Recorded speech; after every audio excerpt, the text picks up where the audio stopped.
So standard costing and variance and also standard காஸ்டிங்கோட concept எப்படின்னா ஒரு CAS 1 வந்து defines standard cost as a predetermined cost of a product or services based on technical specifications. Standard cost வந்து it's used as a scale of reference to compare the actual cost with the standard cost with a view to determine the variances. See, it is actually acting as a basis of cost control and it's a measure of productive efficiency. இந்த standard காஸ்ட்ல வந்து they are predetermined cost used for estimation. They are used for scale of reference, basis of cost control. It naturally fit in a integrated system of responsibility accounting. இதான் வந்து standard காஸ்டிங்கோட முக்கியமான ஒரு terms.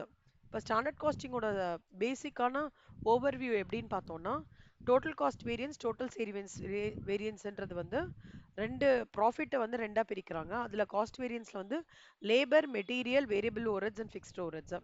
அதே மாதிரி total சேல்ஸ்ல வந்து sales margin variance. இதுல லேபர்ல வந்து ரெண்டா பிரியுது, rate efficiency, material price usage, usage again mix ஈல்டா பிரியுது. நம்மளோட புக் பாயிண்ட் ஆஃப் வியூல டைரக்ட் லேபர் வேரியன்ஸும் டைரக்ட் மெட்டீரியல் வேரியன்ஸ் மட்டும்தான் வந்து ப்ரெடாமினண்டா கொடுத்துருக்காங்க. இல்ல தியரி கொஷின்ஸ் வந்து இதெல்லாம் ரொம்ப இம்பார்ட்டன்ட் அப்படின்னு பார்த்தோம்னா ஃபர்ஸ்ட் ஒன் வந்து பட்ஜெட்டுக்கும் ஸ்டாண்டர்டுக்குமான டிஃபரன்ஸ் என்ன, ஸ்டாண்டர்ட் காஸ்டிங் சிஸ்டமோட பர்பசஸ் என்ன, அப்புறம் ஸ்டாண்டர்ட் காஸ்டிங் சிஸ்டமோட application, material price variance use அது சம் போட போட நம்மளுக்கு will be able to easily understand the answers. அப்புறம் வேஜ் ரேட் வேரியன்ஸ், எஃபிஷியன்சி வேரியன்ஸ்னா ஐடில் டைம் வேரியன்ஸ்னா என்ன, அதுதான் வந்து முக்கியமான கான்செப்ட். நெக்ஸ்ட் வந்து இப்போ material cost variance labour variance ரெண்டு இருக்கு இல்லையா, அதோட பைஃபர்கேஷன் என்ன அப்படின்னு பார்த்தோம்னா லேபர் காஸ்ட் வேரியன்ஸ்ல வந்து labour rate variance, labour idle variance, labour efficiency variance அந்த மாதிரி இருக்கு. மெட்டீரியல் காஸ்ட் வேரியன்ஸ் பார்த்தோம்னா material price variance, usage variance. Usage variance is further split into two types, mix variance and yield variance இந்த மாதிரி வந்துடும். அதுக்கப்புறம் டைரக்ட் மெட்டீரியல் வேரியன்ஸ்ல நம்ம என்ன பார்க்க போறோம்னா அதோட ஃபார்முலா எப்படி டைரக்ட் மெட்டீரியல் வேரியன்ஸ் வந்தா ஈஸியா இது பண்றது. டைரக்ட் மெட்டீரியல் வேரியன்ஸ்னா என்ன, ஒரு ரா மெட்டீரியல் நம்ம வந்து ஒரு ரா மெட்டீரியலோட காஸ்ட் வந்து இவ்வளோ ஆகும் அப்படின்னு பட்ஜெட் போட்டுட்டு ஆக்சுவல் காஸ்ட் வந்து ஒரு ஒரு அமௌண்ட் வருது அப்படின்னா அதுக்கான வேரியன்ஸ் வந்து பட்ஜெட்டை விட ஆக்சுவல் ஜாஸ்தியா இருந்தது அப்படின்னா it is a unfavourable variance. பட்ஜெட்டோட ஆக்சுவல் வந்து கம்மியாக இருந்தால் it's a savings point of view. So இதை எப்படி இண்டிகேட் பண்ணுறாங்கன்னா ஸ்டாண்டர்ட் காஸ்டிங்கில் ஃபேவரபிள் அன்ஃபேவரபிள்னு சொல்கிறாங்க. ஸோ பட்ஜெட் வந்து 40, ஆக்சுவல்ஸ் வந்து 20னா 20 வந்து ஃபேவரபிள், பட்ஜெட் 40, ஆக்சுவல் வந்து 80னா 40 வந்து அன்ஃபேவரபிள். அப்படிதான் வந்து இங்கே இண்டிகேட் பண்ணுறாங்க. ஸோ இப்போ வந்து இது எப்படி நம்ம படிக்கலாம் ஈஸியாக அப்படின்னு பார்த்தோம்னா standard quantity into standard price first ஒன்று டைப் ஒன்று, actual quantity into standard price, actual quantity actual price, அப்புறம் 1 2 3 அப்படி. அப்போ 1 minus 2 direct material usage variance, 2 minus 3 direct material price variance, 1 minus 3 வந்து direct material cost variance. அப்போ standard குவான்டிட்டின்றது வந்து இது ஒரு இது மாதிரி ரூல் மாதிரி is always for actual production.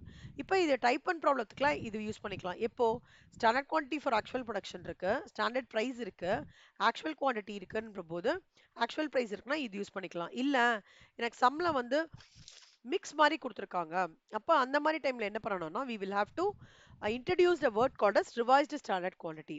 So அப்போ என்ன வரும், standard quantity into standard price இதே தான், actual quantity into standard price இதே தான், ஆக்சுவல் குவான்டிட்டி இது நடுவில் 2 மட்டும் ஆர்எஸ்கியூ இன்டு எஸ்பின்னு வரும். அப்போ 1 minus 2 SQ into SP minus RSQ into SP, which is direct material yield variance. 2 minus 3 into the RSQ into SP minus AQ into SP, direct material mix variance. 1 minus 3 SQ into SP minus AQ into SP, direct material usage variance. 3 minus 4 வந்து AQ into SP minus AQ into AP, direct material price variance. அப்புறம் 1 minus 4 வந்து standard quantity into standard price minus actual quantity into actual price, direct material cost variance. இதுல usageன்னு சொல்றது என்னன்னா it's called as consumption. So standard quantityன்றது என்னது, input of raw material. இப்போ வந்து for example I will explain it with சேமியா பாயசம் example. இப்போ சேமியா பாயசத்துல வந்து இன்கிரீடியன்ட் என்ன போடுறோம் நம்ம, சேமியா பால் இல்லையா. ஸோ இந்த சேமியா பால்ன்றது வந்து பட்ஜெட் ஸ்டாண்டர்டா இது பண்ணி வச்சிருக்கோம். சப்போஸ் எனக்கு வந்து பட்ஜெட் வந்து சேமியாக்கு வந்து எப்பவுமே அம்மா வந்து ஒரு 1 கிலோ வாங்கிக்கோ, ஸோ 1.5 கிலோ வாங்கிக்கோ, இந்த மந்த்லி வந்து ஏதாவது ஒரு ஃபங்க்ஷன்லாம் வந்து காம்பன்சேட் ஆகும் அப்படின்னு சொல்றது வந்து நார்மலான ஒரு ஸ்டாண்டர்ட் குவான்டிட்டி. எனக்கு வந்து பர்டிகுலர் ஒரு திடீர்னு கெஸ்ட் வந்துட்டாங்க, அந்த கெஸ்ட்டுக்கு மட்டும் மீட் பண்ணணும், அந்த கெஸ்ட்டுக்காக தனியா பண்ணணும்ன்ற பண்ணும்போது நீங்க ஸ்டாண்டர்ட் குவான்டிட்டி மாத்துவீங்க இல்லையா, திடீர்னு 2 கிலோ சேமியா வேணுமா, அப்போ you get some more raw material, அப்போ it is called as revised standard quantity. Actual குவான்டிட்டின்றது நீங்க அந்த சேமியா பாயசம் பண்ணும்போது வானொலியில் எவ்வளோ ஒரு டம்ளரோ 2 டம்ளர் அளந்து போடுவீங்க பார்த்தீங்களா, that is called as actual quantity. So இதுதான் வந்து மெட்டீரியலை பொறுத்த வரைக்குமான context. And in terms of labour costing அதே மாதிரிலாம் அங்கே ஸ்டாண்டர்ட் குவான்டிட்டிக்கு பதிலாக ஸ்டாண்டர்ட் ஹவர்ஸ், ஸ்டாண்டர்ட் ப்ரைஸ்க்கு பதிலாக ஸ்டாண்டர்ட் ரேட், மற்றது எல்லாமே ஒரே மாதிரி தான். இங்கே என்ன பண்ணுவோம், standard hours into standard rate, actual hours into standard rate, actual hours into actual rate. So 1 2 3.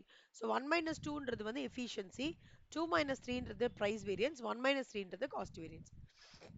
இப்போ டைப் 2 ப்ராப்ளத்தில் 1 2 3 4ல standard hours into standard rate device standard hours into standard rate, actual hours into standard rate, actual hours into actual rate. இப்போ 1 - 2ல standard hours into standard rate minus revised standard hours standard rate, direct labour yield variance. எப்பவுமே revised standard அப்படின்னு வரும்போது மெட்டீரியல்லையும் வரும்போது நம்ம என்ன பண்றோம் அப்படின்னா RSQ into SP direct material mix variance பண்ற மாதிரி லேபர் காஸ்ட் இல்லைங்களா, it is called as direct labour mix variance. அது டைரக்ட் மெட்டீரியல் மிக்ஸ் வேரியன்ஸ் எப்பவுமே ரிவைஸ்டு ஸ்டாண்டர்ட் குவான்டிட்டி வந்ததுன்னா அது என்ன ஆகும், மிக்ஸ் வேரியன்ஸா கன்சிடர் ஆகும். ஓகேவா. இப்போ இதுல வந்து லேபர் ஐடில் டைம்னா என்ன, அதாவது எனக்கு எவ்வளவு பே பண்ணிருக்காங்க, நான் எவ்வளவு ஒர்க் பண்ணியிருக்கேன், பே பண்ணதை விட ஒர்க் ஹவர்ஸ் வந்து கம்மியா இருக்கும்போது அது ஐடில் டைம். அதுக்கு வந்து தனியா ஒரு ஃபார்முலா இருக்கு, ரொம்ப இம்பார்ட்டன்டான கான்செப்ட். அதுக்கு 3 ஃபார்முலா இருக்கு. ஒரு ஃபார்முலா வந்து standard rate per hour into actual Idol hours, or standard rate into actual hours for paid minus actual hours worked, இல்ல actual hours into standard rate per hour minus actual hours into standard rate. So difference between actual hours paid and actual hours worked at standard rate, இதுதான் வந்து idle time variance. இப்போ வந்து first case வந்து நம்ம solve பண்ணும்போது இப்போ வந்து இல்ல வந்து அவங்க என்ன சொல்றாங்கன்னா இந்த சம்ல ஒரு யூனிட் ஆஃப் ஃபினிஷ்ட் ப்ராடக்ட் பீக் வந்து 5 kgs தேவைப்படுறது அப்படின்றாங்க. 5 kgsன்றது எவ்வளோ ரா மெட்டீரியல், அதாவது சேமியா பாயசம்னா 2 kg பண்ணணும்னா 1.5 kg ஆஃப் சேமியா ரா மெட்டீரியலாக வேணுன்ற மாதிரி 5 kg ஆஃப் சேமியா வேணும், எந்த ரா மெட்டீரியலாக வேணும் எது பண்ணுறதுக்கு, 1 கிலோ ஆஃப் ஃபினிஷ் ப்ராடக்ட் பீன்ற சேமியா பாயசம் பண்ணுறதுக்கு அப்படி வச்சுக்கலாம். இப்போ ஸ்டாண்டர்ட் ப்ரைஸ் கொடுத்துருக்காங்க, 500 யூனிட் ஆஃப் பீ பண்ணுறாங்க, ஆக்சுவல் மெட்டீரியல் எவ்வளோ காஸ்ட் கொடுத்துருக்காங்க. இப்போ டைரக்ட் மெட்டீரியல் காஸ்ட் வேரியன்ஸ் என்ன, 2500 அப்படின்றது வந்து என்ன அர்த்தம், ஒரு யூனிட்டுக்கு 5 கிலோனா அப்போ 500 யூனிட்டுக்கு எவ்வளோ 2500. So 2500 will become your standard quantity. So 2500 into 6, 2700 into 6, அப்புறம் 16200 சம்லே கொடுத்துருக்கோம் actual quantity into actual price. So 1 - 2 material usage variance, 2 - 3 material price variance, 1 - 3 material cost variance, அவ்வளோதான். ஸோ 1 - 2 வந்து நெகட்டிவா இருந்தது அப்படின்னா இட்ஸ் an adverse, 2 - 3 ப்ரைஸ் வேரியன்ஸாக இருந்ததுன்னா இட் இஸ் 0, 1 - 3 வந்து டைரக்ட் மெட்டீரியல் காஸ்ட் வேரியன்ஸாக இருந்தால் இட் இஸ் அட்வர்ஸ். அவ்வளோதான், ரொம்ப சிம்பிளான ப்ராப்ளம், ஈஸியாக இருக்கும். நெக்ஸ்ட் சால்வ்டு கேஸ் அதே மாதிரி இது வந்து ஒரு நெக்ஸ்ட் டைப்னு வச்சுக்கலாமே. இங்க வந்து அருண்ஜி வந்து என்ன பண்றாருன்னா வேரியன்சஸ் பத்தி ரொம்ப கவலைப்படுறாரு. பென் செட்டப் மேனுஃபேக்சரிங் யூனிட் வச்சிருக்காரு. அவரை பொறுத்த வரைக்கும் 70 kgs ஆஃப் ஃபினிஷ்டு ப்ராடக்ட்டுக்கு வந்து 100 கிலோ ஆஃப் மெட்டீரியல் வேணும்ன்றாரு, 1 kgக்கு 1 ரூபாய். ஓகேவா. அவுட்புட் வந்து 210 kg மெட்டீரியல் இவ்வளவு யூஸ் பண்ணிருக்காங்க, காஸ்ட் ஆஃப் நல்லா புரிஞ்சுக்கோங்க. அவுட்புட்ன்றது வந்து ஃபினிஷ்டு ப்ராடக்ட், ஓகே. மெட்டீரியல் யூஸ்டுன்றது வந்து ரா மெட்டீரியல், அதுதான் ரொம்ப இம்பார்ட்டன்ட். அவுட்புட்ன்றது என்னது, ஃபினிஷ்டு ப்ராடக்ட். மெட்டீரியல் யூஸ்டுன்றது என்னது, raw material. So cost of மெட்டீரியல்ன்றது ருபீஸ்ல கொடுத்துருப்பாங்க. அப்பனா இவ்வளோ ரா மெட்டீரியல் எடுத்துட்டேன்னா எனக்கு இவ்வளோ ஃபினிஷ் ப்ராடக்ட் கிடைக்கும், அந்த மாதிரி ஒரு காம்பினேஷன்.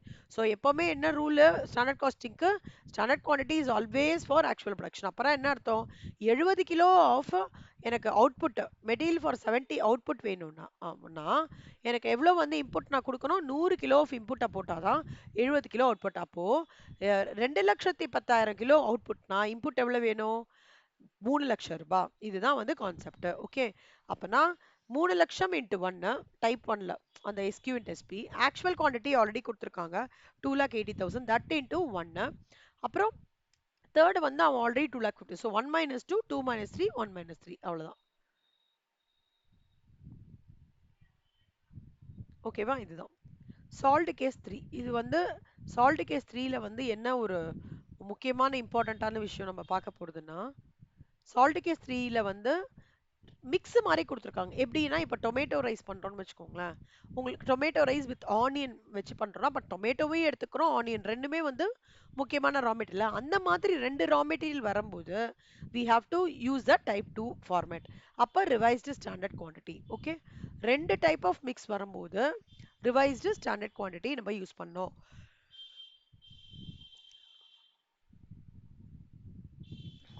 இப்ப இதுக்கு வந்து மிக்ஸ் மாதிரி கொடுத்துருப்பாங்க. 40% of A, 60% of material B, ரெண்டு அந்த மாதிரி கொடுத்துருப்பாங்க.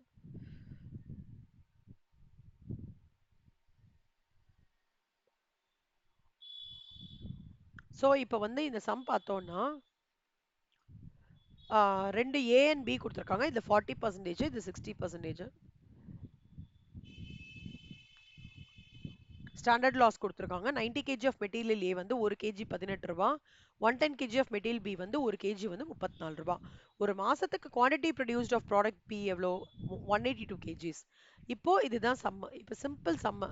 இப்போ வந்து அம்மா டொமேட்டோ ரைஸ்க்கு 40% 60% எப்படி ஸ்ப்ளிட் பண்ணிப்பாங்க, அந்த மாதிரி இப்போ 90 kg ஆஃப் இதுக்கு 110 kg of onion 90 kgs of பண்ணானாக்கா எனக்கு வந்து ஆம், ஒரு அவுட்கம் நல்ல அவுட்கமா வரும் அப்படின்னு சொல்லும்போது என்ன ஆகுறது? இப்போ ஸ்டாண்டர்ட் குவாண்டிட்டி இங்க வந்து என்னன்னு பார்த்தோம் அப்படின்னா